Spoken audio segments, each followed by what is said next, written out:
lo primero, agradecerles a todos ustedes pues, su asistencia y agradecer a la Ateneo una vez más pues, la atención, ¿no?, que nos brinda al dejarnos estas instalaciones para desarrollar esta actividad. Y nada, hoy toca hablar, ¿no?, siempre con la temática energética. Esta vez volvemos a una temática técnica y social, ¿no? Vamos a hablar de tecnologías renovables y el reto del acceso universal a la energía. Y en este caso contamos con un ponente de lujo, como siempre intentamos tener, ¿no? En este caso, don Enrique Alcor, les voy a contar un poco brevemente el currículum y ya le doy paso a él. Es ingeniero técnico industrial por la Universidad Politécnica de Madrid. Tiene una formación adicional muy extensa, entre otras cosas ha hecho pues, cursos sobre aplicaciones fotovoltaicas en Estados Unidos, en California, y es un auténtico pionero en la energía fotovoltaica. Ya antes de los años, se lleva ya más de 40 años dedicado a la fotovoltaica, y ya en los años 80 crea una primera empresa en la que se dedica a comercializar ya instalaciones fotovoltaicas en colaboración con una empresa norteamericana, y por tanto es literalmente uno de los pioneros en esta tecnología y en esta actividad aquí en España. Su empresa pues deriva, ¿no?, y así va siendo ampliada o comprada, y hasta llegar a Elecnor, donde Enrique pasa a ser responsable de ventas para España y Portugal, y posteriormente para toda Latinoamérica. Por tanto, tiene toda su trayectoria profesional dedicada a la fotovoltaica, ¿no?, desde sus inicios desde el inicio, ¿no? Ahora, en la actualidad, es el responsable de operación de Energías Sin Fronteras, que es una ONG que es dedicada, ¿no?, a llevar energía, agua y saneamiento a las personas más necesitadas, y es en lo que se centrará la presentación. También es autor de muchas publicaciones, por ejemplo, un libro de instalaciones solares fotovoltaicas, otra colaboración de tecnologías para el desarrollo humano de las comunidades aisladas de la Real Academia de Ingeniería. También ha sido profesor en diversos cursos relacionados con la fotovoltaica e intervenciones en diversos foros, por no alargarme, y simplemente algunas cosas ya últimas que son muy significativas, porque ha sido integrante en el grupo de trabajo que ha elaborado la primera normativa fotovoltaica en España, por el INTA, por el Instituto Nacional de Técnica Aeroespacial. También es miembro fundador de ASIF, que es la Asociación de Industria Fotovoltaica, y secretario de esta asociación. Por lo tanto, ha participado desde el comienzo también en toda la normativa y en todo el desarrollo técnico y normativo de la industria fotovoltaica. Y también ha sido participante en la elaboración del Plan de Fomento de Energías Renovables de España, el PER, ¿no?, en la sección de fotovoltaica. Y también ha participado en el grupo de trabajo con el IDAE y el Ministerio de Industria para elaborar el nuevo Plan de Energías Renovables y el nuevo Real Decreto, ¿no? Por lo tanto, yo creo que es la persona perfecta, ¿no?, para contarnos la trayectoria fotovoltaica en España, todo su desarrollo, y ahora ya en concreto también a través de su experiencia en la ONG Energías Sin Fronteras, pues todo lo que implica el acceso universal a la energía. Pues sin más, os dejo con Enrique. Muchas gracias por la presentación. Bueno, no solo ningún mérito, es que no sabía hacer otra cosa. ¿Ahora? Sí. Desde el primer año después de terminar la carrera, por una casualidad, se la contaba a estos compañeros me llegó mi jefe de Washington, me dejó encima de la mesa un panel fotovoltaico y un catálogo, y me dijo: esto no sé muy bien lo que es, pero yo creo que a Telefónica le interesa. Y Telefónica era el 90% de las ventas de esa empresa iban a Telefónica. Y entonces yo me bajé al coche, cogí una bombilla, unos cables, me subí a la terraza de la empresa, conecté el panel a la bombilla y se encendió. Y en ese justo momento reconozco que dije: esto es increíble y yo me tengo que dedicar a esto. Y efectivamente me dediqué toda mi vida a la fotovoltaica. Cuando me prejubilé seguí dedicando a la fotovoltaica porque daba cursos en másteres y tal, y luego me integré en Energías Sin Fronteras, que es una ONG básicamente de ingenieros, aunque también hay en otras disciplinas. Y todos somos voluntarios, ahora hablaré un poquito de ella, y entonces nos dedicamos a calcular y a buscar la financiación para llevar agua, saneamiento y electricidad a la gente de la última milla, se llama, es aquellos que jamás les va a llegar ni el agua, ni la electricidad, ni el saneamiento en su vida. Y esta es un poco nuestra vocación, después de que la vida, pues, a la mayoría de allí, bueno, en general ya creo que a cualquier español nos ha tratado bastante bien, hay que devolver un poco de todo eso que hemos tenido a la sociedad y en concreto a las personas que no tienen esa suerte que hemos tenido nosotros, ¿no? Cosa que te enseña mucho, porque realmente cuando tú ves las cosas que ahora he tenido que ver, te das cuenta de lo bien que vivimos y no somos conscientes de ello. Que una simple aspirina, nosotros abrimos una cajita o el cajón de la mesilla, sacamos una aspirina, la tomamos, pues hay gente que no tiene ni el acceso a esa simple aspirina. Ya no cuento al saneamiento, la electricidad, el estudio, etcétera. Pero bueno, no nos vamos a poner muy tristes tampoco con este tema, y yo lo que creo es que hay que empezar a trabajar, y este es un poco el objetivo de esta tarde. Respecto a Energías Sin Fronteras, se constituye en el 2003 por una gente que venía del sector energético, concretamente de Unión Fenosa, ahora ya no se llama Unión Fenosa, que luego fue Gas Natural y Energy, creo que se llama ahora. Los prejubilan, no sabían muy bien qué hacer, porque eran todavía relativamente jóvenes, y dijeron, pues vamos a empezar a trabajar por toda esta gente, y se empezó a desarrollar una ONG de voluntariado exclusivamente, donde nadie cobramos nada, y eso es muy bueno, porque nadie queremos ser el jefe tampoco, porque como cobras lo mismo que siendo el último de la fila, pues no hay envidias, no hay nada. Trabajamos porque queremos devolver algo de todo eso.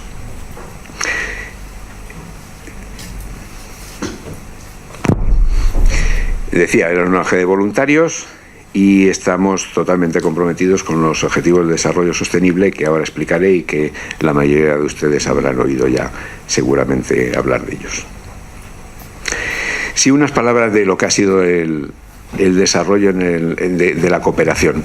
La cooperación, antes del año 2000, era una cooperación ahí lo vemos, basada en una industrialización, en una producción agrícola y en infraestructuras. Eso entendíamos que era lo que tenía que tener todo el mundo, y por eso se luchaba en cooperación. Y luego había un discurso sobre los países ricos, el primer mundo, los países pobres, el tercer mundo, y los del segundo eran los que estaban a mitad de camino entre unos y otros. O países desarrollados en desarrollo, y luego había donantes y receptores.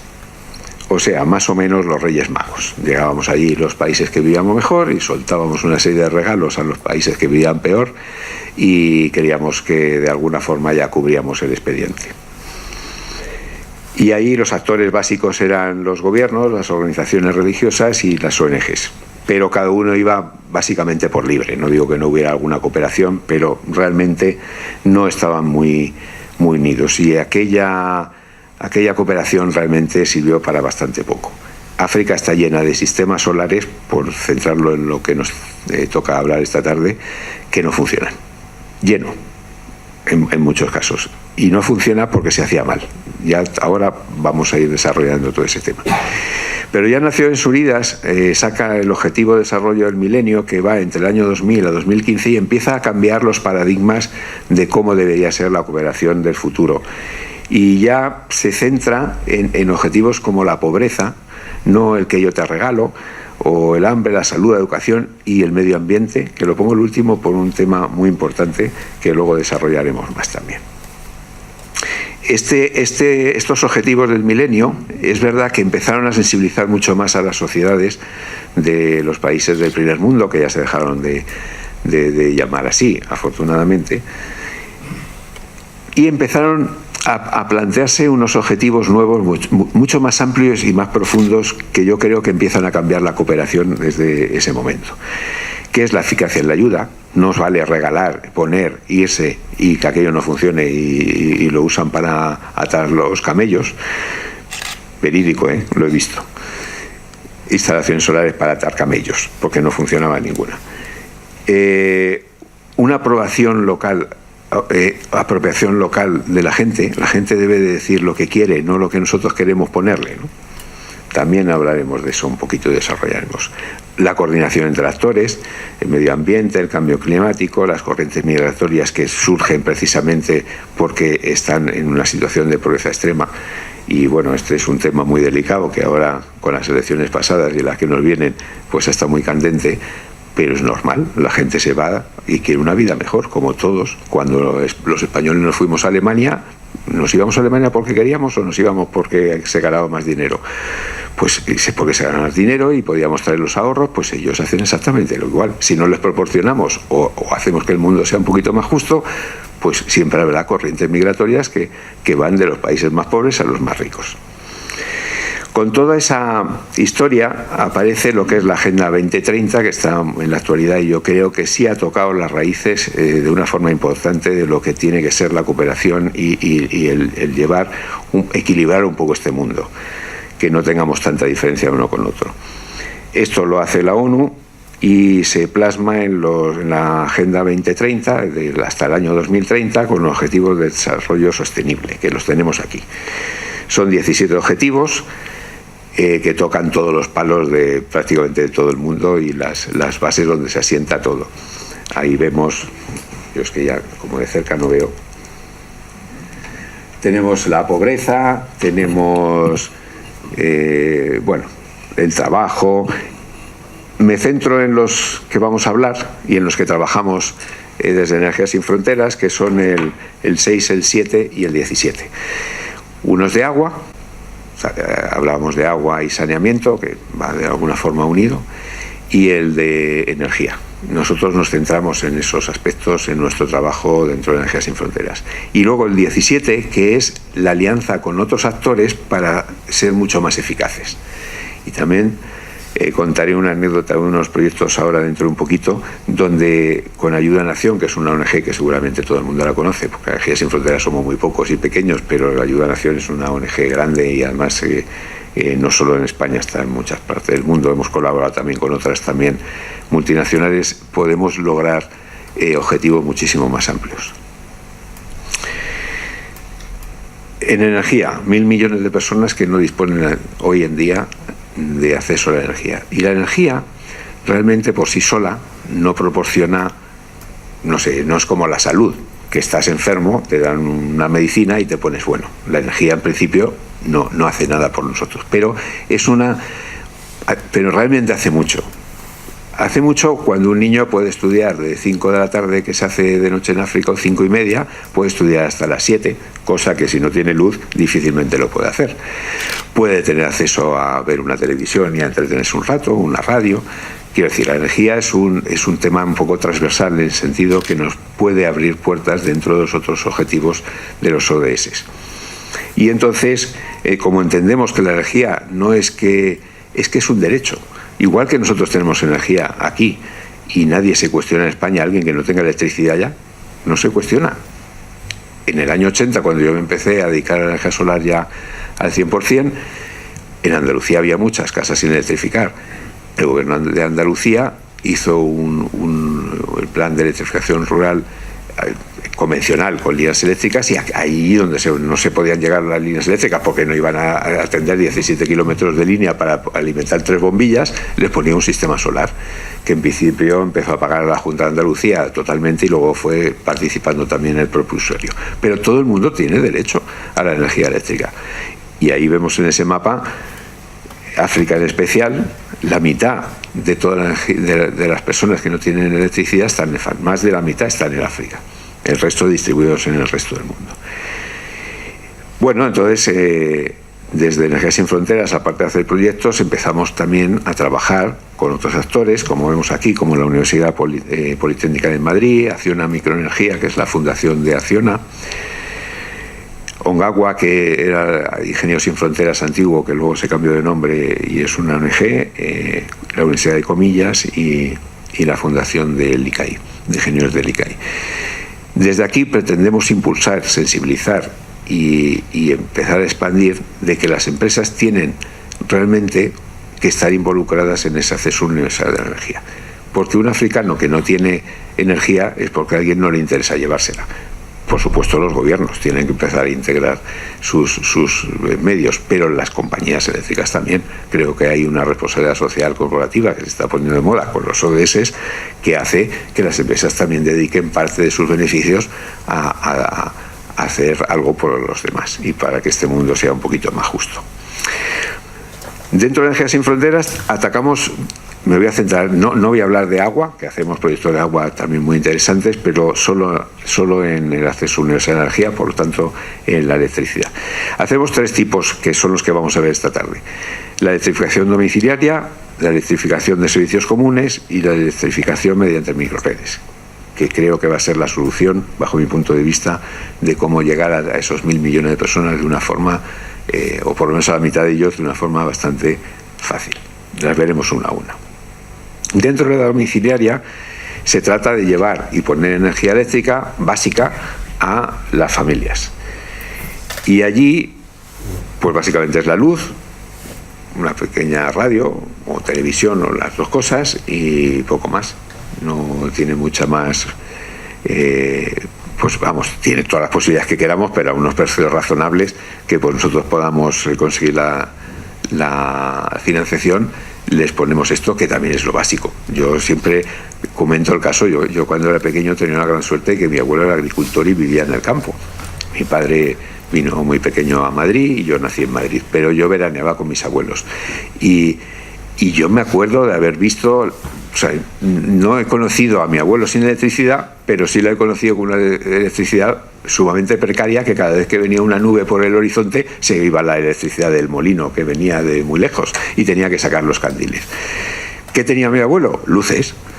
Un poquito más tarde, cuando la cosa fue mejorando, pues ya tenía la radio, y después fue mejorando y ya se compraron un frigorífico, y poco a poco, pero básicamente empiezas por lo mínimo. Pues este es un poco el objetivo también de por qué en las casas empezamos por la cosa más básica, porque no podemos pegar tampoco el salto de una cosa... un segundito que apago el teléfono, o sea que me voy a llamar. De la nada al todo, ¿no? Veremos casos de estos. Pero como todo... la fotovoltaica en este caso ha avanzado mucho. En los años 80, fíjense que he puesto los kilos. Esto es muy importante, más importante casi que el dinero. En los años 80 los sistemas fotovoltaicos que poníamos, pues era un panel, o sea, la estructura siempre es igual: un panel, un regulador, una batería que almacena la energía que produce el panel y que nos la da por la noche en forma de luz, o de día cuando está nublado también. Y después se alimenta pues también una pequeña televisión o un pequeño aparato de radio. Claro, la tecnología va avanzando y ya en los años 90 damos un salto importante. Sigue pesando 60 kilos el sistema básico. Básicamente casi toda la batería, que como saben es el elemento más pesado de todos. Pero bajó ya el precio a 700 euros. Sigue siendo alto, sobre todo para las economías tan precarias a las cuales ya destinan estos sistemas, pero ya se empieza a notar mejoras tecnológicas. Por ejemplo, las luces son mucho más eficientes, se hacen ya televisiones en corriente continua y no tenemos que poner un convertidor, en muchos casos nos transforma la continua de la batería alterna para alimentar esa televisión o la radio, y empieza a generalizarse ya un poquito más el uso. Y ya llegamos a los sistemas de tercera generación, que hace unos 4 años de ese orden que aparecen, que son estos, que pesan 6 kilos y vale 300 euros. La cosa ha cambiado sensiblemente. Bueno, como ha cambiado en general el uso de la fotovoltaica. Cuando yo empecé, alguien pagaba por un panel de 2.000 a 3.000 pesetas el vatio pico. Hoy vale unos 50 céntimos el vatio pico, 50 céntimos de euro, o sea que en pesetas serían 80 pesetas del año 2019 frente a 3.000 que costaba en el año 1980. Por lo tanto, el desarrollo que ha tenido la fotovoltaica ha sido increíblemente grande. Yo me acuerdo que calculaba las instalaciones poniendo muy poquitos paneles porque eran súper caros y aumentando la batería, que no es que fuera barata, pero en proporción era más barata, y hoy se calcula totalmente al revés. Hoy se pone muy poca batería y en cambio pones muchísimos paneles que son muy baratos y además mucho más duraderos, infinitamente más duraderos que la batería. Con estos sistemas de tercera generación, claro, se han unido muchas cosas. La eficiencia de los propios módulos, que ha mejorado mucho, sobre todo en la batería. Ya se usan baterías de litio, como las de los teléfonos, pero en un tamaño más grande, y que todavía tendrá un desarrollo muchísimo mayor cuando el coche eléctrico despegue ya de una vez, que llevarán baterías de litio.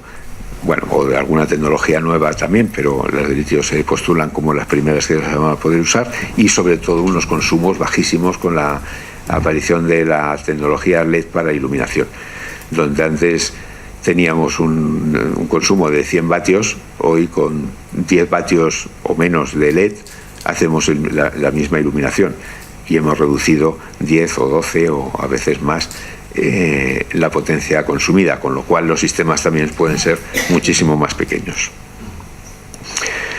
Bueno, con estos vamos a ver casos ya. Estos fueron de los primeros, de los de la segunda generación, cuando Energías Sin Fronteras apareció. Esto es un proyecto en Guatemala que se puso en viviendas de las familias. Estos viven, además, unos muy separados de los otros. Prácticamente ni se ven entre unos y otros. Y se les llevó la luz, los niños iban al colegio, pero realmente a veces tardan. Yo les aconsejo,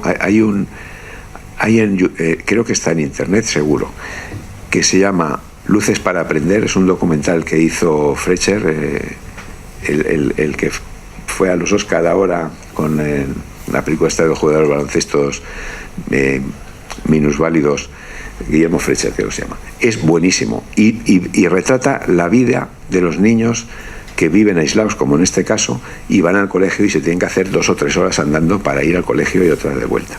La película es súper divertida, pero sobre todo enseña una realidad social importante. Luces para Aprender. Ese fue un programa de la Organización de Estados Iberoamericanos que nosotros fuimos los asesores técnicos y les hicimos todo el desarrollo, no solo técnico, sino también de sostenibilidad de los proyectos que luego se han ido implementando. La idea era llevar electricidad e internet a todas las escuelas, que estaban cifradas, si mal no recuerdo, en 65.000 de toda Sudamérica y Centroamérica, que no disponen de electricidad, y donde van los niños de estas familias. Por eso yo hablaba que un poco el objetivo de Energías Sin Fronteras es de llegar a aquellos donde nunca o difícilmente les va a llegar la energía, porque en pueblos más cercanos a las capitales van a tener energía dentro de 1, 2 o 3 años, precaria o más o menos, pero en cualquier caso la van a tener. Pero los que están en medio del monte, ninguna compañía les interesa llevar allí ningún tipo de cable para que alimenten 2 bombillas y encima no tengan dinero para pagárselas seguramente. En los modelos que hacemos, lo más fácil de todo es los cálculos técnicos, esos son muy fáciles, pero el cómo hacerlo sostenible es importante. Aquí creamos el germen para que todos los que le pusimos los sistemas, que fueron como unos 500 aproximadamente, se formaran en una cooperativa. Porque el gran problema de esta gente es que, como no tienen ningún tipo de recurso, viven al día. Entonces, en su mente no está el ahorro, simplemente porque es imposible que ahorren, porque tienen tan poco dinero que se lo tienen que gastar en las cosas básicas. Pero les hicimos comprender que la batería tiene una vida determinada, que les iba a durar de 4 a 5, 6 años como mucho, y que luego había que reponerla. Nosotros les pagamos el sistema inicial, pero las baterías siguientes las tendrían que poner ellos. Por lo tanto, la forma que vimos de que pudieran, digamos, ser sostenibles las instalaciones era que hicieran una cooperativa, pusieran $1 o $2 al mes, todos los meses, o 4, no me acuerdo cuál era la cuota, pero por ahí, 4 o 5 dólares al mes, que podían poner y escamotear. La cooperativa los guardaba y cuando las baterías se estropeaban, la cooperativa les proveía del repuesto de las baterías. Ese fue el objetivo de crear la cooperativa, aparte de enseñarles cómo se usaban, se daban cursos, y la cooperativa tenía también un técnico que ante una avería se desplazaba a estas casas pues para arreglar ese sistema. Pero eso fue en el año 2003, 2004, cuando se hizo este proyecto. Bueno, duró unos años. El último que hemos hecho, que me voy a extender un pelín más, ya alineado totalmente con el ODS 7, porque en el 2003 no había ODS todavía, estábamos con los objetivos del milenio que contaba antes. Este proyecto con ILUS es un proyecto absolutamente innovador. Y me explico. Se trata de lo mismo, llevar electricidad a estas familias que no lo tienen, en este caso en Honduras, pero ellos van a pagar ese sistema. ¿De qué forma? Pues de la siguiente. Primero fuimos a hablar con los ayuntamientos y les hicimos ver que realmente los ayuntamientos por supuesto el gobierno central en mucha más medida, son responsables de que esa gente tendría que tener luz. El acceso universal a la energía, no, como he dicho antes, es un derecho. No es que te ha tocado la lotería por vivir en Santander o en Laredo o a los alrededores de Madrid, y el que no le toca la lotería pues no tiene la suerte de poder tener electricidad. Es un derecho que tenemos todos los humanos. Por lo tanto, al final se los convencimos, más o menos, y pagaron el 50% del sistema en los ayuntamientos de estas dos localidades que hemos instalado estos sistemas. Y el otro 50%, para que ellos lo entendieran como suyo y no fuera un regalo, lo tienen que pagar ellos. Pero la pregunta fue, ¿cuánto se gasta usted en pilas o en queroseno, si utilizan ese medio para pagar? Aquí vemos lo que usan, o el queroseno o las pilas, o estos palos que se llama ocote, nunca me acuerdo cómo se llama. Esto se enciende y dura, es una madera que prende, da luz y se gasta lentamente, pero despide un humo absolutamente horrible. Eso se vende. Entonces le dijimos, ¿cuánto se gasta usted al mes en cualquiera de estas alternativas? La media estaba entre los 6 a los 8 dólares. Les dijimos, bueno, pues entonces nos va a pagar usted 8 dólares al mes o 6 dólares al mes, lo mismo que usted se paga todos los meses por tener su medio de luz precario. Esto no les iba a ser lesivo porque ya se lo estaban gastando, y al cabo de un año, con el 50% que pone el ayuntamiento, nos devuelve el dinero.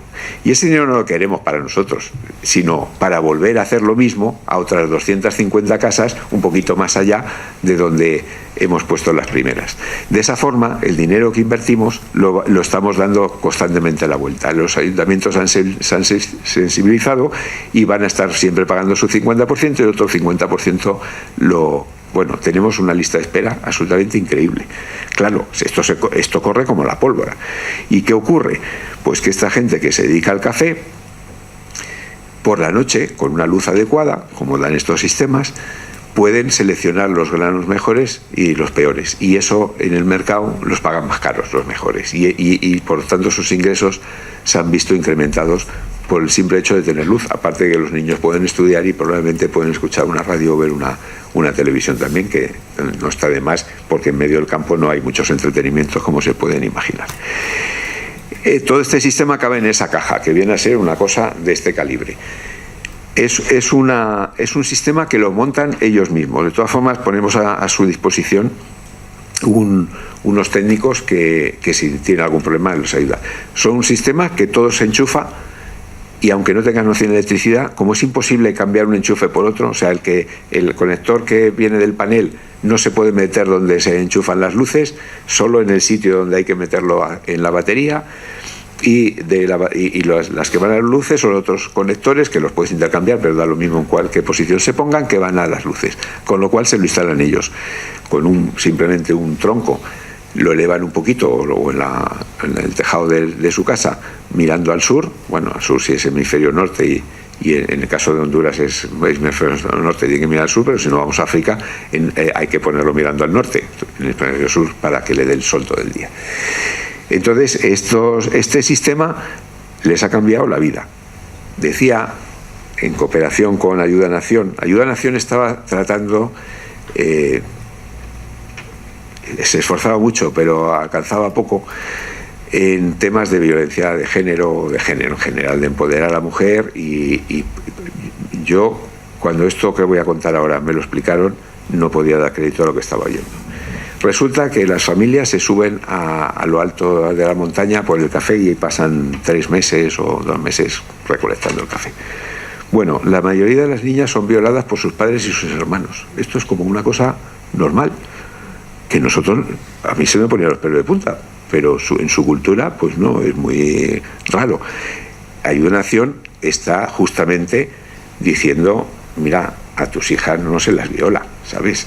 Aunque te subas a coger el café.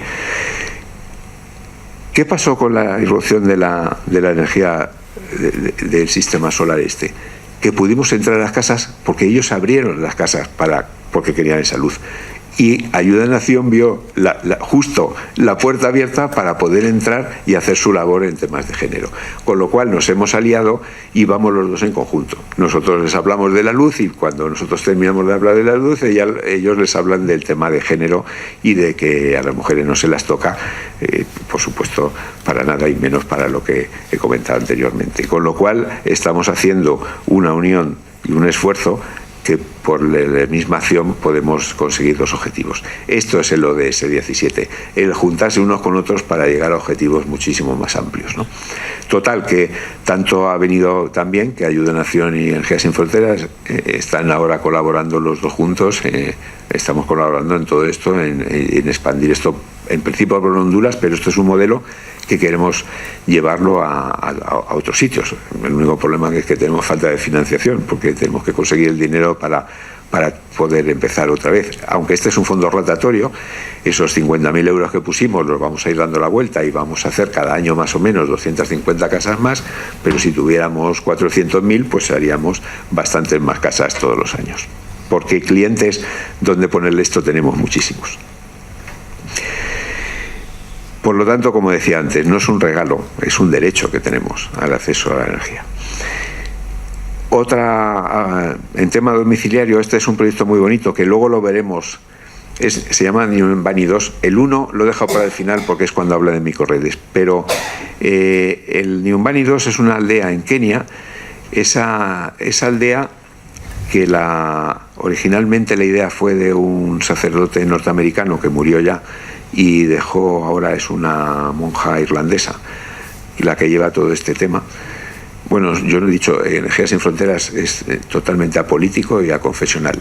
Nadie que trabaja en Sin Fronteras puede tener las ideas que quiera, del partido que quiera, y si va a misa como si deja de ir a misa. Nosotros lo hacemos por cada uno por sus ideas, pues el apoyar todo este tema.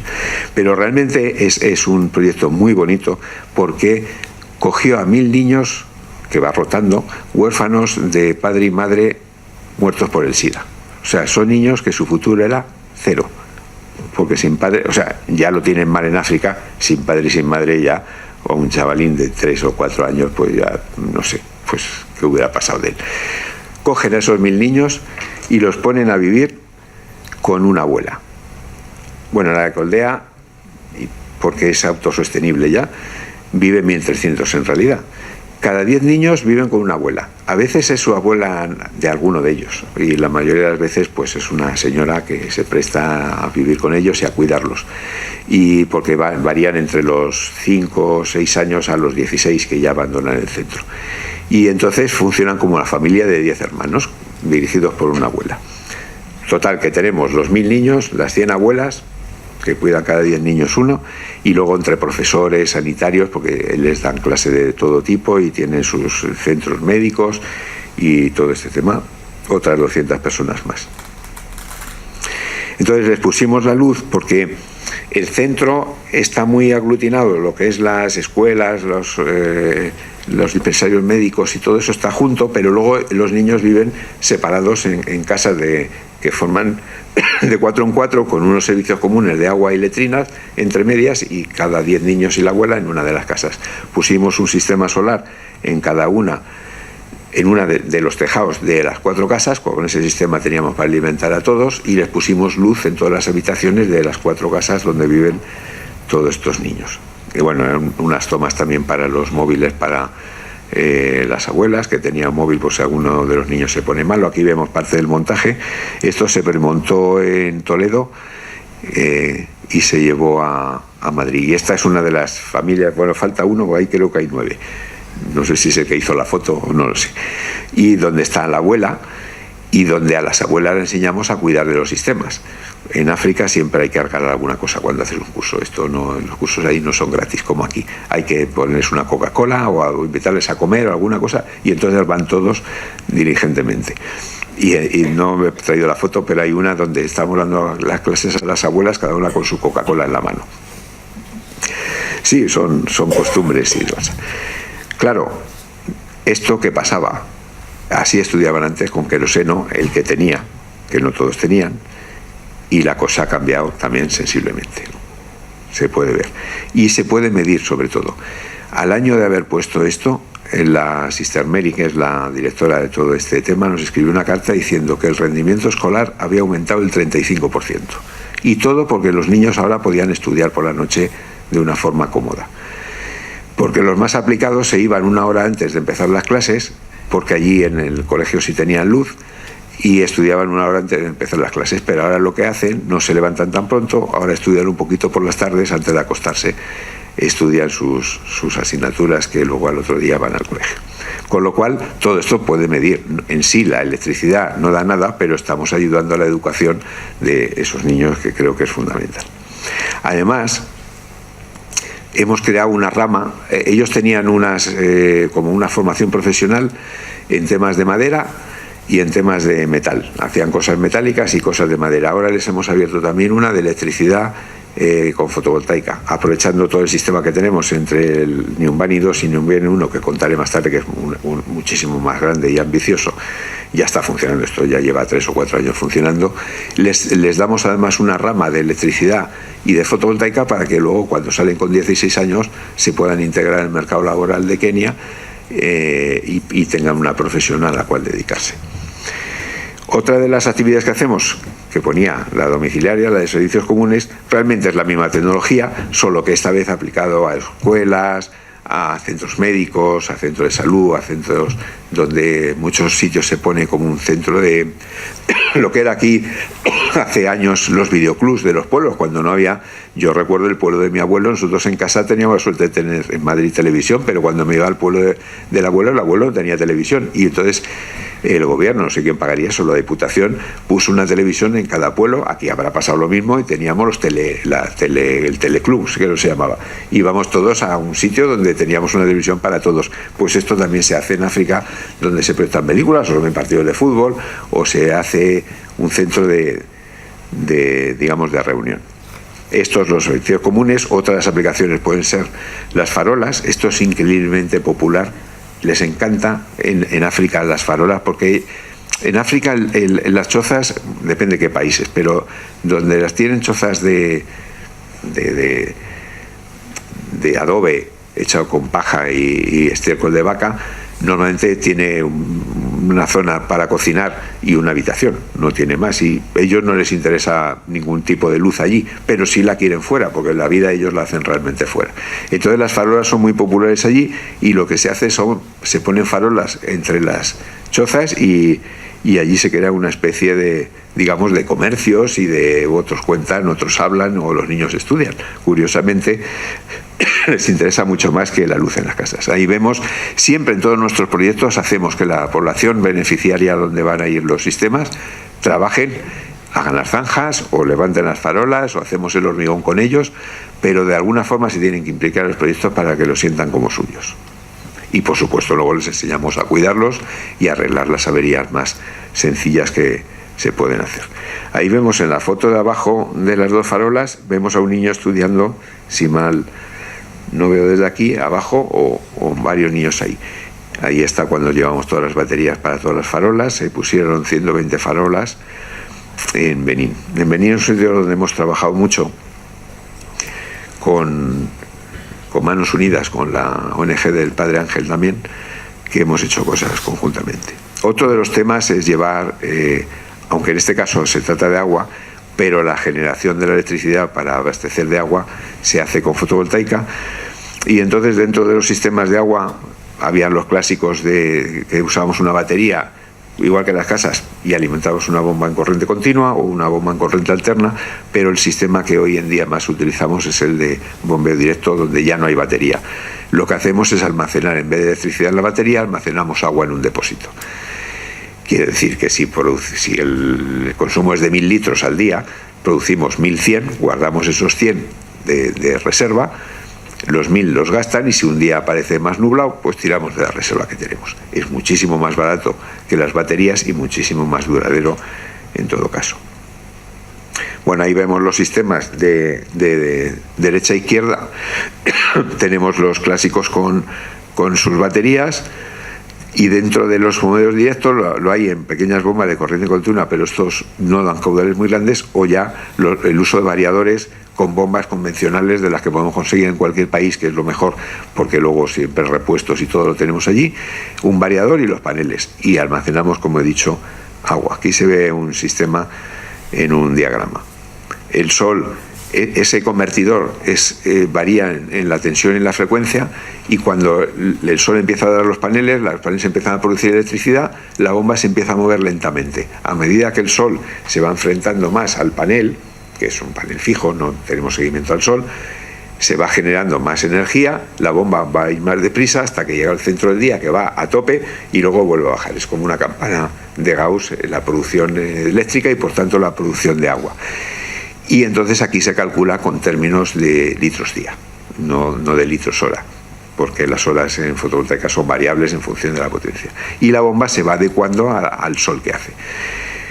Es verdad, muchas veces se utiliza para agricultura. En la agricultura es perfecta, porque además el día que llueve la producción solar es más pequeña y la producción de agua más pequeña, pero tampoco necesitamos para riego porque ya está lloviendo, con lo cual va en paralelo perfectamente. Cuanto más calor haga y mejor tiempo haga, más agua saca, y cuanto peor tiempo haga y más llueva, saca menos, pero ya está lloviendo, con lo cual para regadío no tenemos necesidad de sacar mucho.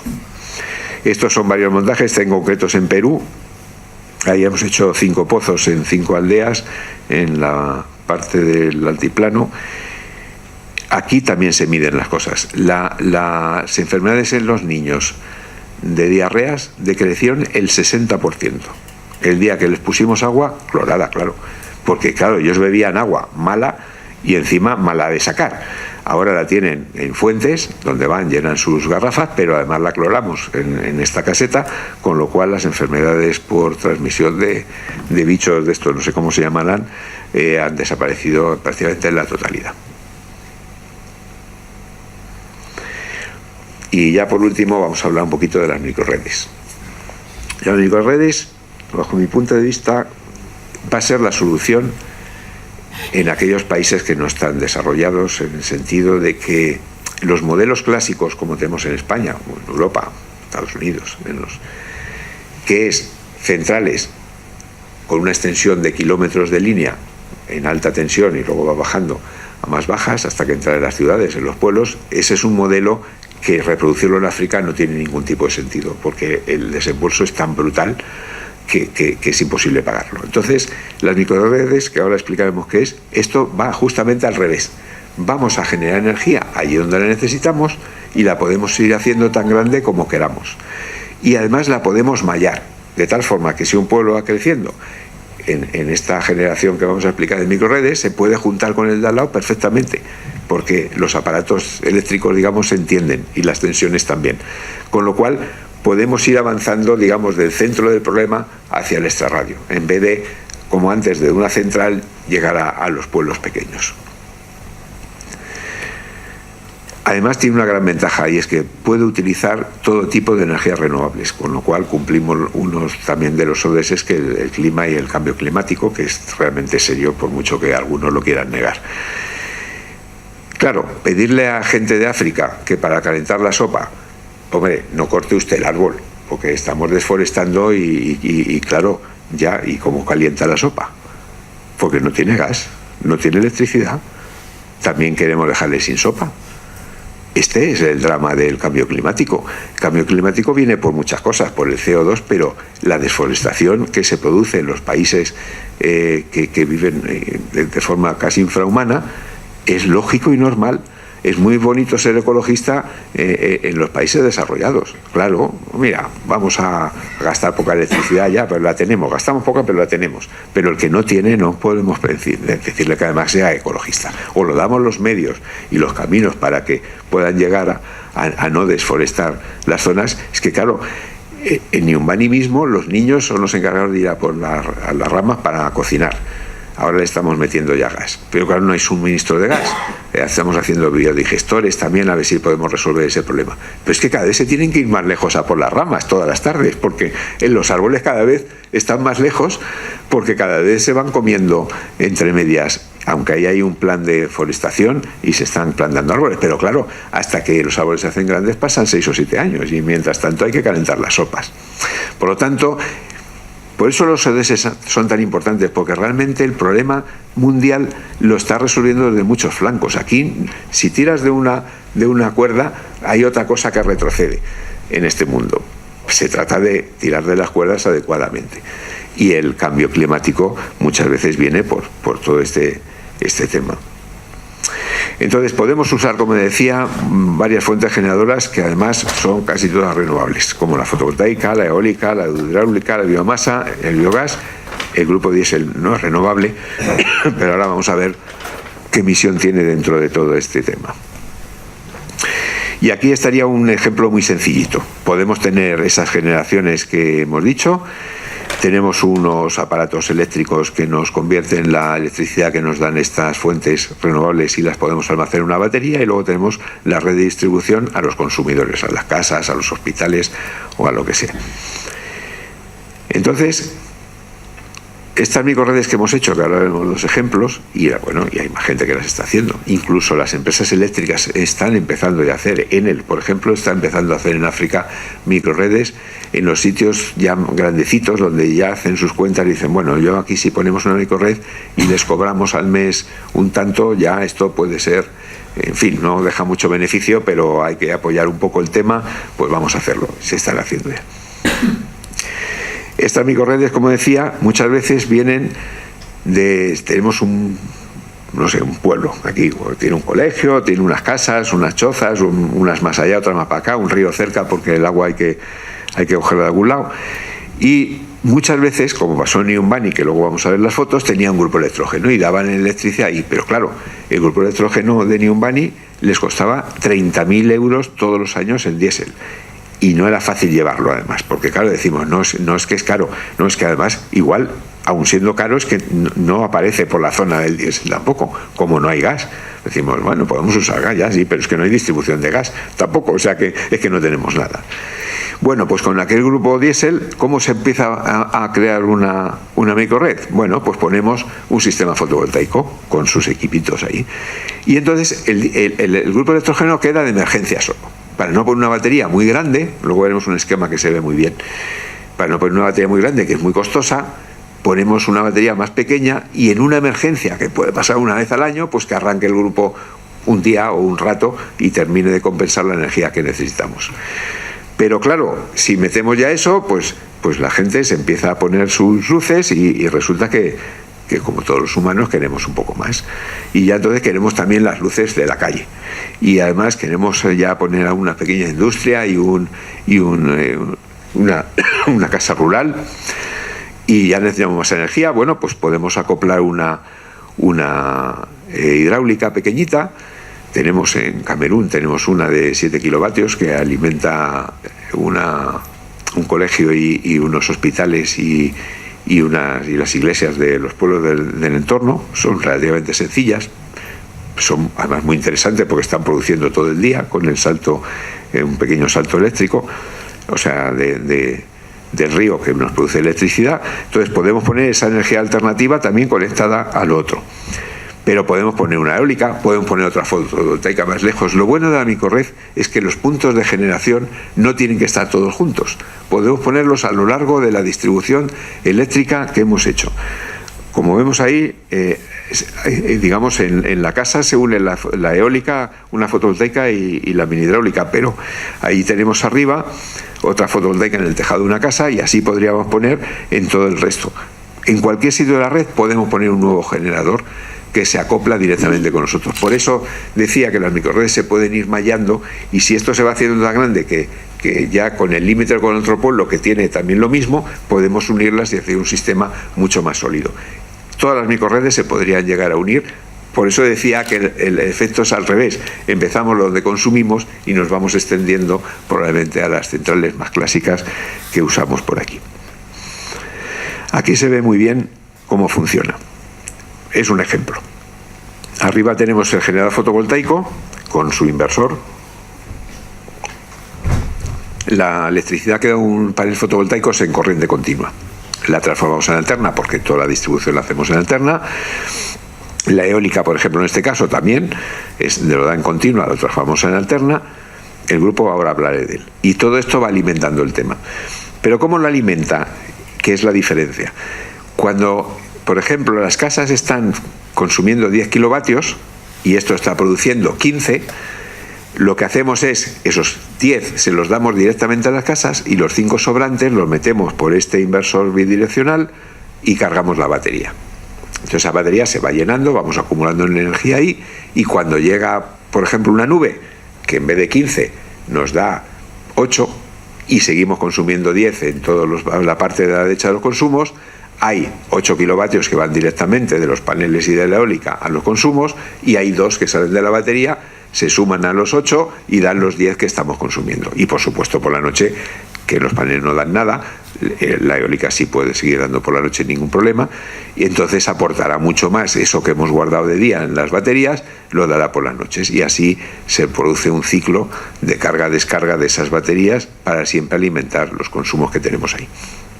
Como decía, para evitar unas baterías gigantes que son costosas cuando hay que cambiarlas, ponemos unas baterías más pequeñas, y el grupo solo lo arrancamos en aquellos momentos de que tenemos un déficit que se evalúa en 1 o 2 veces al año.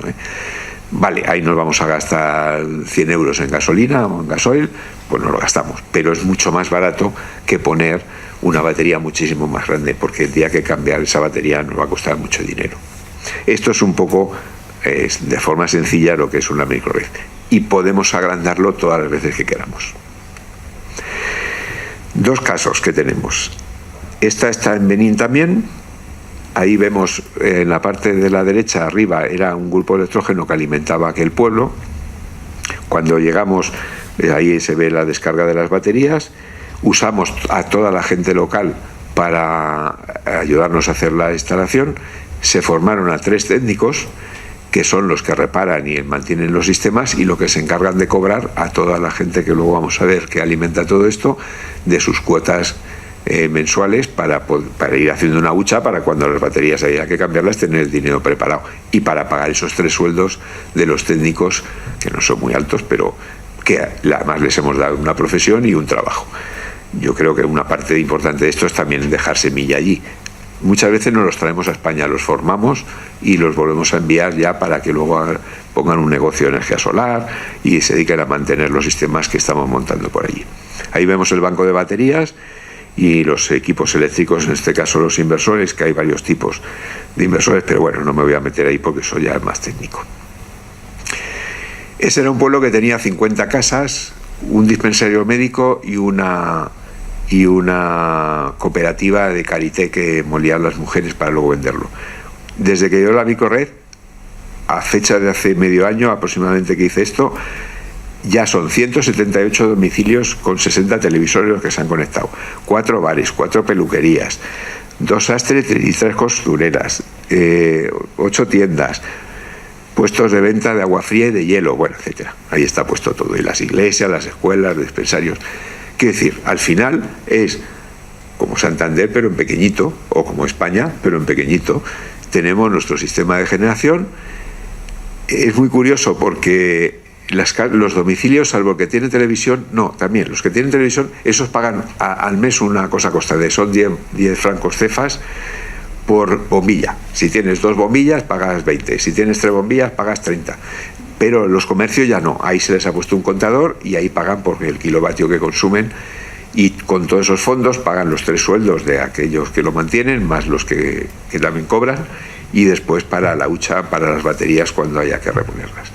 El sistema lleva funcionando ahora, en enero próximo hará 3 años, perfectamente. Las baterías calculamos que dentro de un par de años habrá que cambiarlas, pero ya con el dinero que tienen podrían cambiarlas desde ya, porque han logrado acopiar el dinero para el cambio de las baterías, y ahora tienen un problema gordo porque claro, la gente se está volviendo, los africanos no les importa hacerse la maleta e irse a otro sitio rápidamente si se vive un poco mejor y pueden tener alguna cosa, y es como se está generando comercio, se está generando cosas, pues la gente ve posibilidades. Las cooperativas, que era una, ahora ya son 2, también se ha puesto la carpintería, otro que arregla bicicletas, en fin, pequeños negocios locales. Esto es el día de la inauguración, que nunca están cuando toca, pero el día de las inauguraciones siempre vienen los políticos. No sé, no es muy diferente a España, creo, todo esto. Pero no sé de dónde salen, aparece la televisión, aparece algún político de turno, y ahí concretamente tenemos serios problemas, porque ahora, claro, el primo del presidente del gobierno resulta que ha montado una distribuidora eléctrica. Qué curiosidad. Y quiere que esa microred pase a ser su propiedad, porque dice que esto no puedes generar tú la energía y consumirla tú, no sé por qué ley. Hemos tenido que meter al embajador de España a que haga también cosas por allí, porque vamos, básicamente lo que quieren es quedársela ya y cobrar ellos el dinero.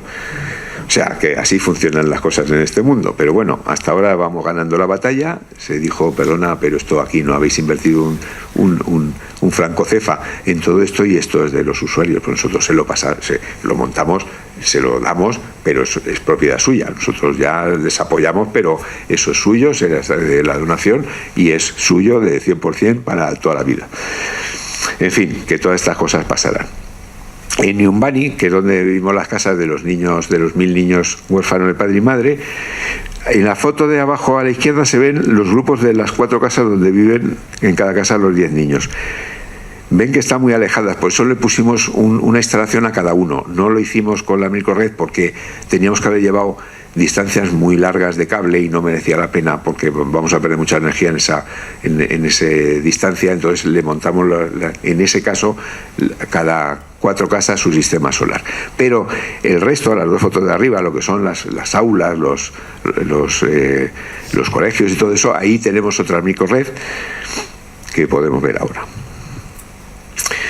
Bueno, esto además fue muy interesante. Montamos también aquí en España ese contenedor, lo compramos en segunda mano, lo acondicionamos, le pusimos todos los equipos, baterías, inversores, cuadros de regulación, y simplemente se probó todo, además con paneles solares y con grupo electrógeno, como en las condiciones que lo iba a trabajar. Se cerró el contenedor, se montó en un barco, se llevó a Kenia, se sacó, se llevó al sitio, y ahí enchufamos el grupo electrógeno que había de emergencia, igual que en el caso que contaba antes,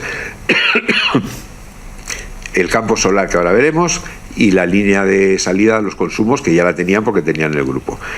Total, que como cuando llegó el contenedor el campo solar ya estaba prácticamente montado, en 3 días cambiamos un sistema por el otro, y aquí vemos el campo solar, bueno, montándose arriba a la izquierda, luego ya con los paneles puestos, todos los propios alumnos de más mayores, claro, los más pequeños no se les hace trabajar, pero esto ya que estaban estudiando sus profesiones, entre ellas esta que comentaba ya de técnico en energía solar, son los que hicieron bajo nuestra supervisión y parte de voluntarios del ICAI, que en sus veranos se quisieron ir allá a echar una mano, y está de abajo a la izquierda, encima del contenedor, sentados viendo ya el panorama.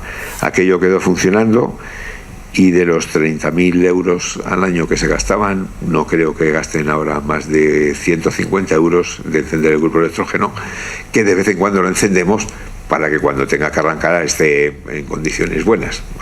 Hay un sistema de previsión que cada mes se arranca 1 hora para que cuando tenga que arrancar estemos seguros de que va a funcionar.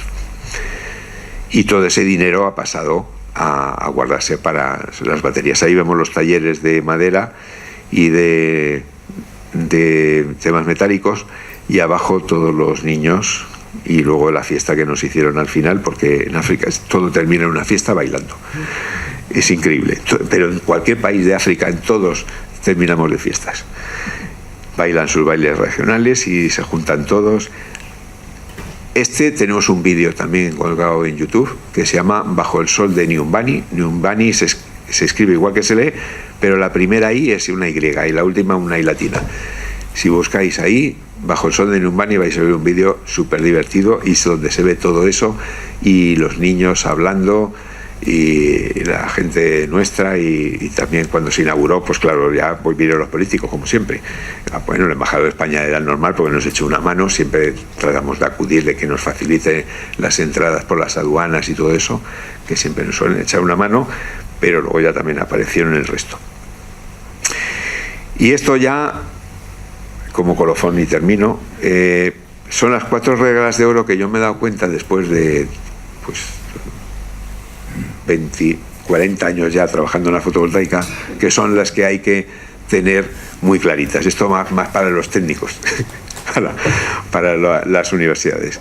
Pero realmente lo más difícil de una instalación solar es seleccionar los consumos, sobre todo en la aislada. En las microredes es otra problemática. El saber qué vas a consumir alguien que no consume, pues es bastante complicado, pero hay que sacárselo de alguna forma. Eso es lo básico. Los cálculos son muy sencillos, pero el saber qué necesitamos producir para satisfacer las necesidades de los individuos que vamos a proveerles de energía es realmente la clave, o una de las claves. Meterse en su piel. Esto es otro de los males que tenemos los europeos, o los españoles, ¿no? En general todos los que llegamos y lo que decía antes, vamos a ponerle luz en las chozas. Pero mire usted, que es que yo no quiero luz. Tenemos una anécdota en Honduras, cuando pusimos las primeras diapositivas que hemos puesto, cuando se inauguró, pues fuimos en burro. Bueno, yo todavía no estaba en Energías Sin Fronteras, o sea, fueron en burro.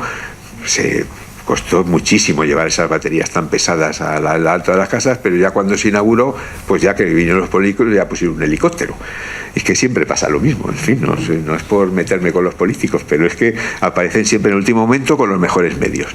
Pusieron un helicóptero y fueron 2 cosas, y esto me lo comentaba uno que estuvo, el que fundó Energías Sin Fronteras, me decía, yo me llevé 2 impactos importantísimos de los cuales he aprendido. Primero me dijo una señora, es la primera vez que veo un helicóptero que no nos ametralla. Es fuerte, ¿eh?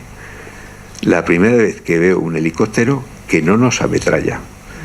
Estos son, bueno, estuvieron en Honduras, en Guatemala hubo mucho tema con estos son indios puros y los estaban masacrando, vamos, directamente. Y la segunda, que aprendimos mucho de ello, que yo les agradezco mucho que nos hayan puesto luz, pero es que lo que realmente nos hace más falta es el agua. Claro, se nos cayeron todos los palos del sombrajo. Por eso, esa frase, pensar qué es lo que realmente necesitan ellos, no lo que nosotros queremos ponerle. Nosotros entendíamos, con toda la buena voluntad del mundo, que lo que necesitaban era la luz. Bueno, pues ellos entendían que lo más prioritario era el agua. Desde hoy ya no nos vuelve a pasar. Ahora llegamos, tenemos un caso con Repsol que está financiando, en Perú está haciendo extracción de petróleo, entonces llegan pues como los Reyes Magos. A ver, ¿qué necesitáis? Habla con el alcalde y el alcalde dice, pues necesito un coche para trasladar a los enfermos y una motosierra. El coche se lo queda a él y la motosierra también. Y todos tienen una manía Repsol que no la pueden ni ver. Bueno, no quería haber dicho el nombre, pero se me ha escapado. Pero bueno, eso es lo mismo, pasa en todas. Entonces, claro, nos llaman y dicen, es que no sé qué pasa, nos gastamos un montón de dinero en tratar de ayudar y encima no nos aceptan. Claro, es que primero, no tenéis que ser vosotros quien vais allí. Sí, y segundo, hay que preguntarles qué necesitan, no lo que quiere el alcalde para él, sino qué necesita de verdad la gente.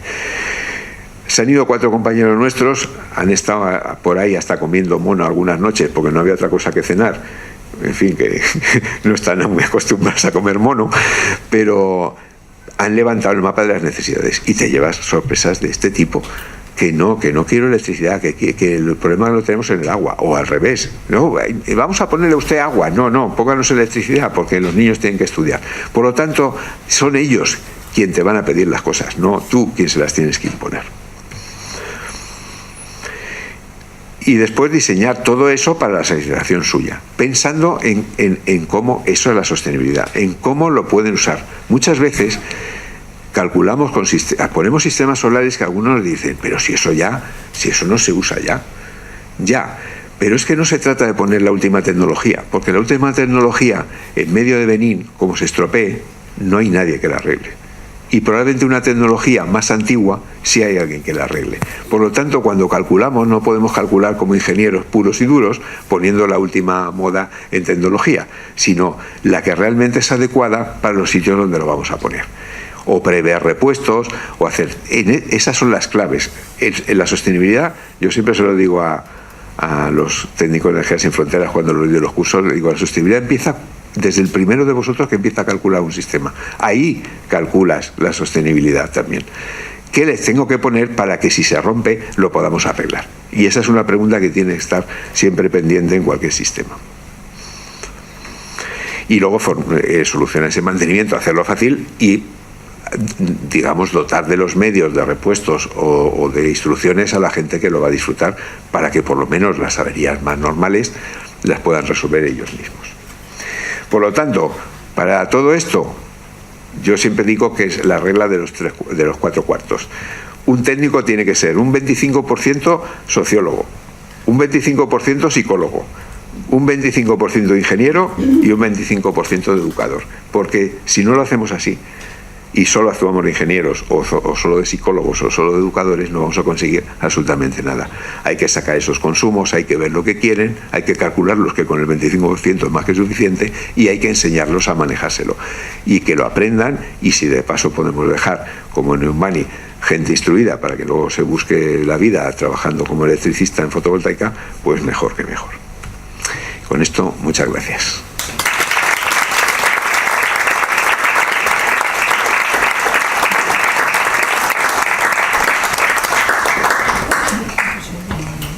Vale, muchas gracias, Enrique. Y ahora abrimos el turno de preguntas. Tenemos unos minutos por si alguno de ustedes quiere preguntar alguna cosa, tiene alguna curiosidad. No sé si alguien se anima. Buenas noches. Buenas noches. Buenas noches. Ah, sí, se me oye.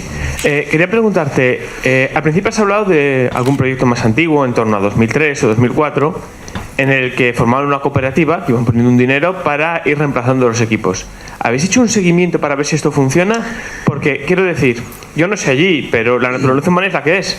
Y no es posible que hayan dicho, este dinero que lleva aquí 2 años me lo voy a guardar y me voy a ir con ello. Efectivamente.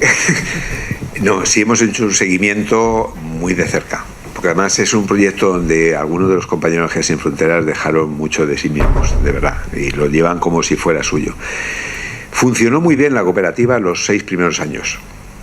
Teníamos un equipo que se formó de directivos donde se les explicó que meter la mano al cajón no era. Pero hay una ley en Guatemala donde el Geos Sin Fronteras no podía formar parte de la cooperativa. Sudamérica en general es como muy organizada, aunque después hay una corrupción abismal. Que nosotros queríamos entrar precisamente para evitar eso, pero no podíamos legalmente. Entonces teníamos que movernos en la sombra. Y efectivamente, a los 6 años, cuando cambiaron la gente, metieron mano a la caja. Y hoy en día está con la mitad del dinero que había que haber. Hay algunos que se lo llevaron, hay otros que lo frenaron, pero claro, ahora nos dicen que por qué no ponemos más. Y nosotros realmente no resistimos, porque claro, o sea, si tenemos se lo ponemos, pero tenemos que tener la garantía de que no va a volver a pasar lo mismo, y estamos tratando de instrumentalizar algo que donde podamos controlarlo, porque el gran problema fue que no lo pudimos controlar por la ley que hay en Guatemala. Sigue funcionando, pero no tiene el dinero suficiente para cuando haya que empezar a cambiar baterías. O sea, tienen dinero, pero ¿qué ocurre? Que va a dar para la mitad de los usuarios. La otra mitad se va a quedar sin batería porque se va a agotar el dinero que alguien se llevó. Sí, efectivamente, desgraciadamente el modelo fue bueno en una parte y podía ser bueno si lo pudiéramos controlar, pero por la ley no nos dejan.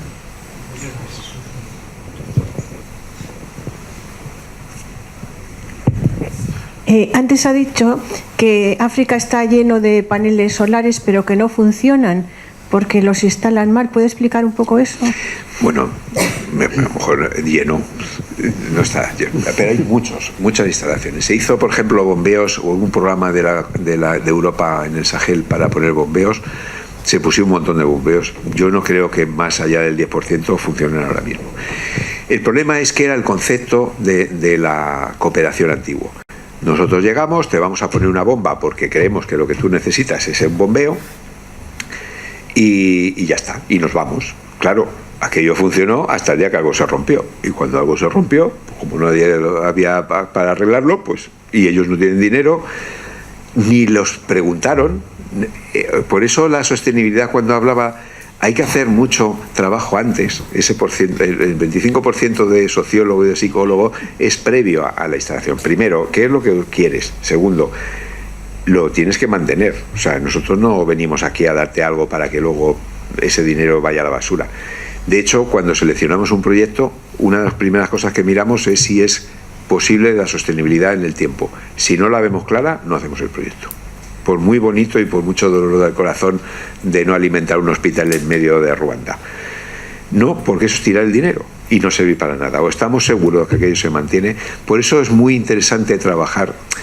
Mira, cuando vienen las hermanitas de la caridad, no sé, y te piden para un hospital, puedes estar seguro que ese dinero está bien invertido, porque las órdenes religiosas se suelen ir a estos sitios y se quedan, no desaparecen al cabo de los 2 años.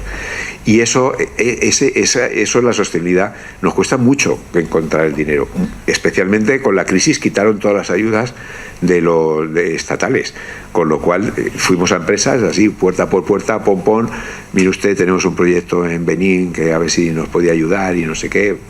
También nosotros ponemos una parte del dinero de forma personal de amigos de Energías Sin Fronteras, que hay gente que da pues lo que puede, a veces mucho, porque un día hubo una donación de 50.000 euros, no sabíamos por qué, pero a alguien le había tocado la lotería, había decidido que la lotería nos había tocado a nosotros y no de 50.000 euros.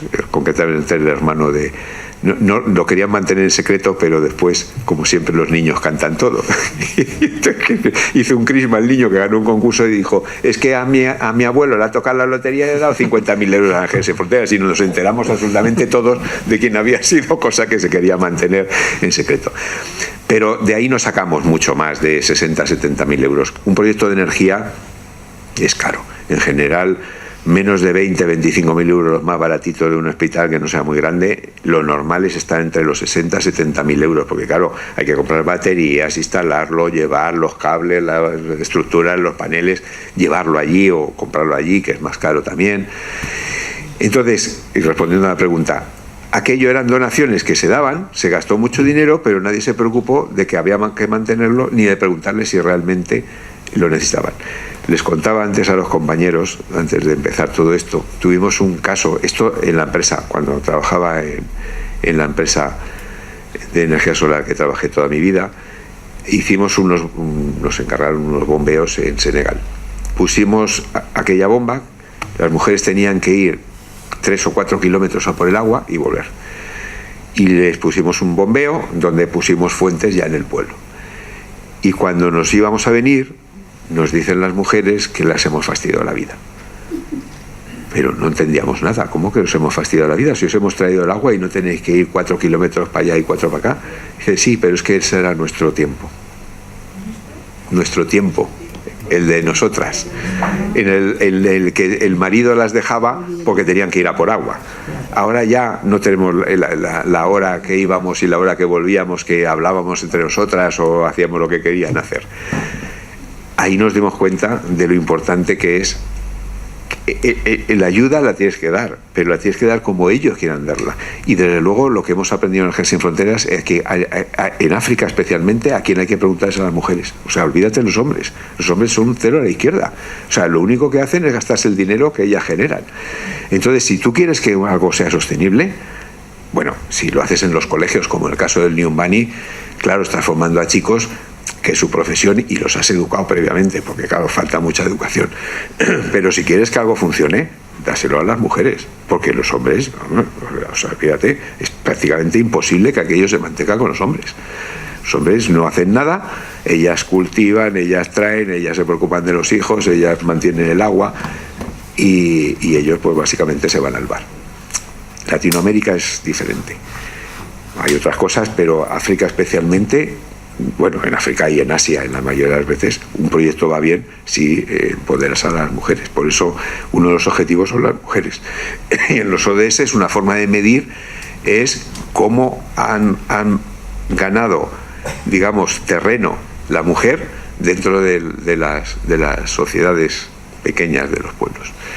Por lo tanto, aquellas instalaciones que se montaron, te los regalo, te pongo un bombeo y me voy, pues si dejo de funcionar.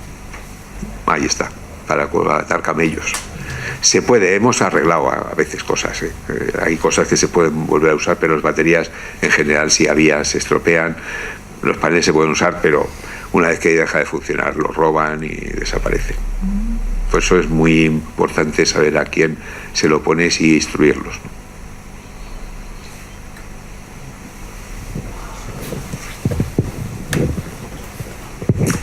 muchas gracias por su, no sé, por el conocimiento que nos transmite, que bueno, que normalmente está muy lejos de lo que nosotros vemos, ¿no?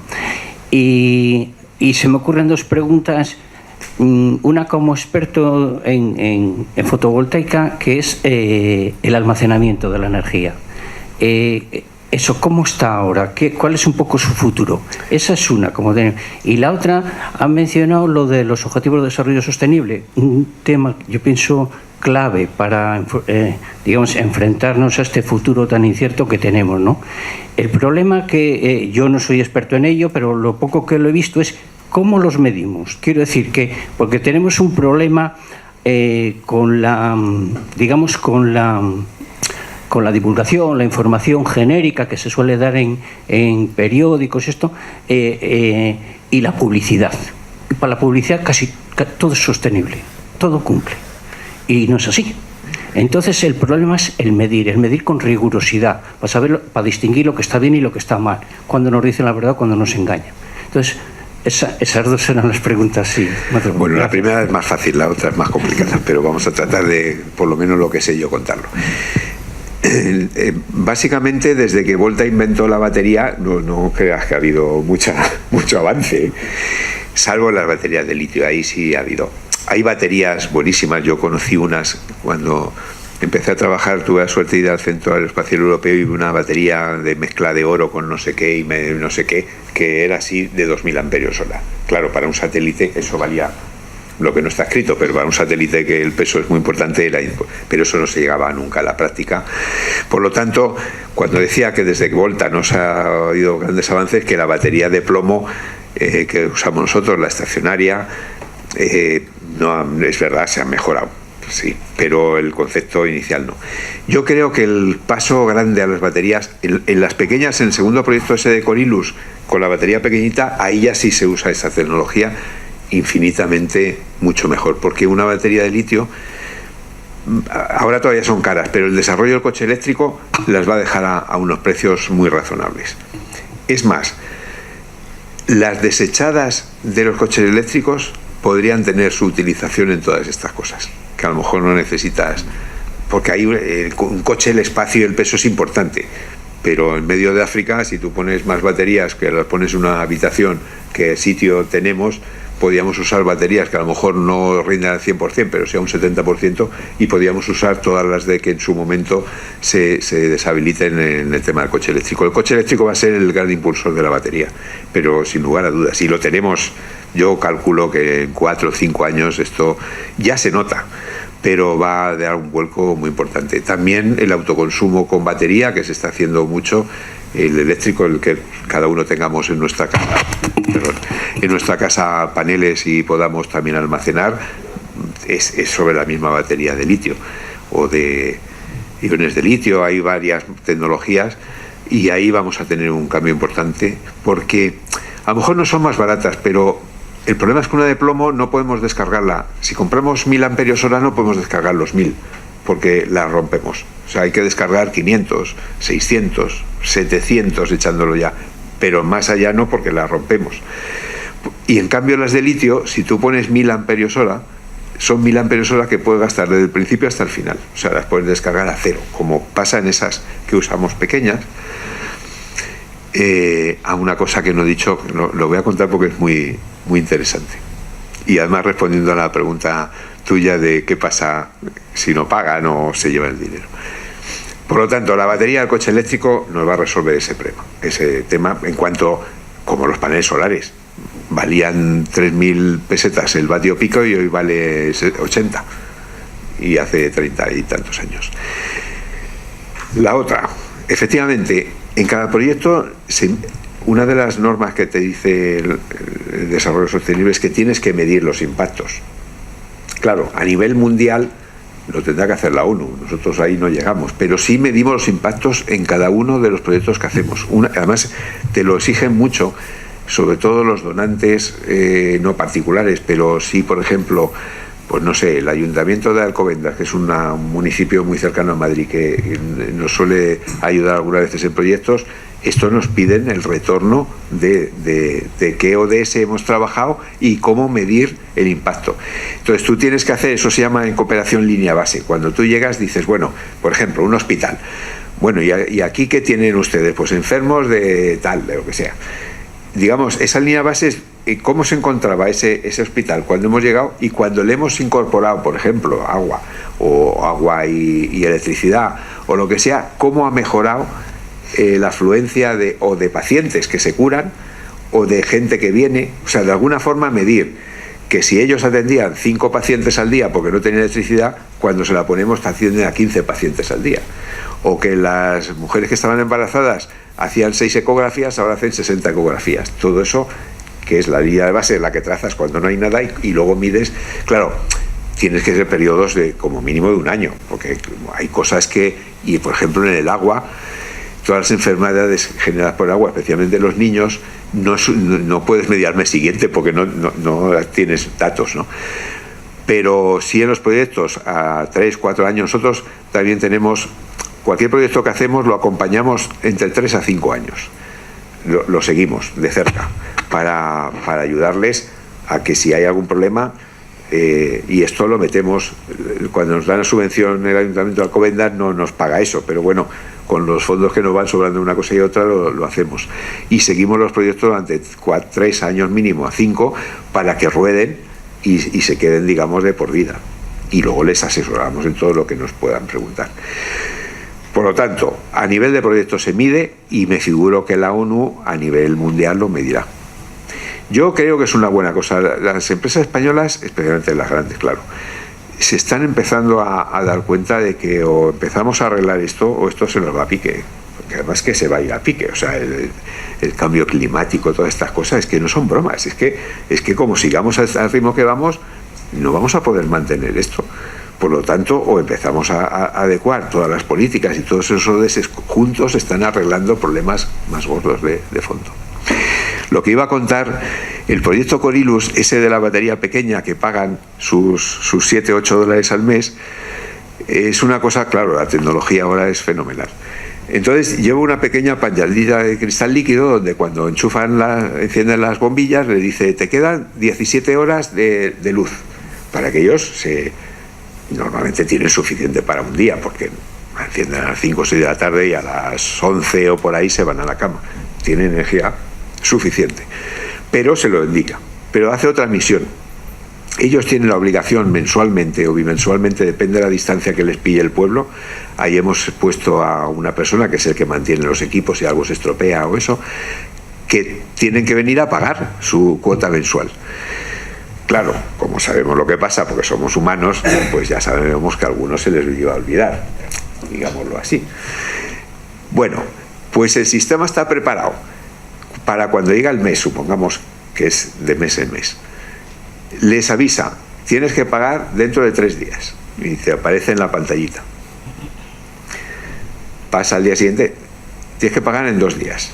Tienes que pagar un día y si no has pagado, la luz se le corta. Y se queda sin luz. Y no va a encenderla porque eso no le puedes meter mano sin estropearlo hasta que no baje a pagar. Cuando baja a pagar, le damos un pendrive de estos, que él los baja, porque él sube y baja uno. Paga, le metemos una clave, cuando sube arriba, donde enchufan los teléfonos móviles, porque esto sí, no tienen donde caerse muertos la mayoría de este mundo, pero móviles tienen.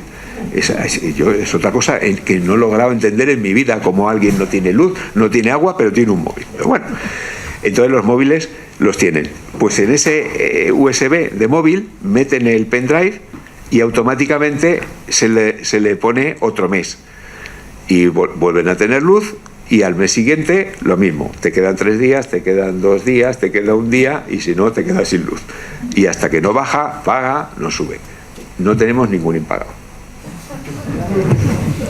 Porque nadie quiere quedarse sin luz ya. Una vez que lo pruebas, ¿sabes? Ya vivir, hacer la prueba, si no lo habéis hecho. Pasar un día sin luz. A ver cómo lo pasáis. Es que no nos cabe en la cabeza. No nos cabe en la cabeza. Pasar un día sin luz.